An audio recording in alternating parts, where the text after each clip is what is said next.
in fact, a crisis in Gaza Strip, essentially, as far as the humanitarian crisis is concerned. Of course, concerns have been raised by the US and UK over protecting civilians also. This is very tricky, and why so? This is the Hamas tunnel network that Israel essentially is trying to break. Why is it so difficult? Schools, in fact, are being used. Essentially, the underground region is being used to build tunnels, and this has been happening for years together now. Also, the house of senior Hamas officials being used, as far as the basement area is concerned, as tunnels that have been built effectively by the Hamas over the years that the IDF is giving the world a sense of, and how well networked and how these tunnels essentially is what the Hamas uses to get away or to store their explosives, like the IDF spokespersons have demonstrated.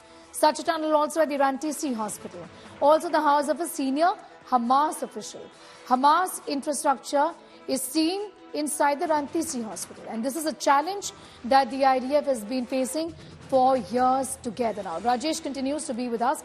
Rajesh, in fact, the IDF has spoken about this in the past as well, that the elaborate tunnel network that Hamas has built and uses in schools, hospitals, essentially is challenging, given that there are civilians and the lives of civilians are always at a risk. For example, this time around, the Rantisi hospital is what the IDF spokesperson shows. Very true, Sneha. This has been a known fact the world over now for many years, that Hamas has been using kindergartens, schools, hospitals, and other facilities of United Nations in Gaza Strip to make their underground network of tunnels and their bunkers and storing explosives. It is also come to light that the hostages which are held by Hamas have been held in these underground network of tunnels and bunkers which they have made.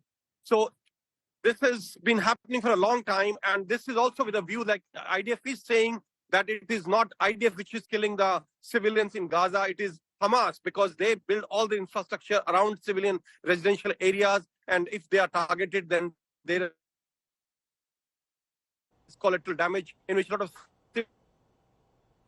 All right, I'm going to, in fact, thank you, Rajesh, for getting us up to speed with all of those developments as far as the war is concerned. Remember, this is the 39th day of the war, and hospitals have been attacked. And this is, in fact, what is hitting global headlines, the manner in which those who require immediate medical attention are suffering. Israel says these are the centers that Hamas, in fact, are using, hospitals and schools. So which are the hospitals that Israel says have been used by the Hamas?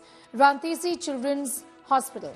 Also the Al-Shifa Hospital, the Al-Nasser Children's Hospital as well, the Indonesian Hospital, the Wadi Gaza Hospital, the Al-Awada Hospital, Al-Quds Hospital, and like I said, the Al-Shifa Hospital also, which was in fact one of the first hospitals to come under attack.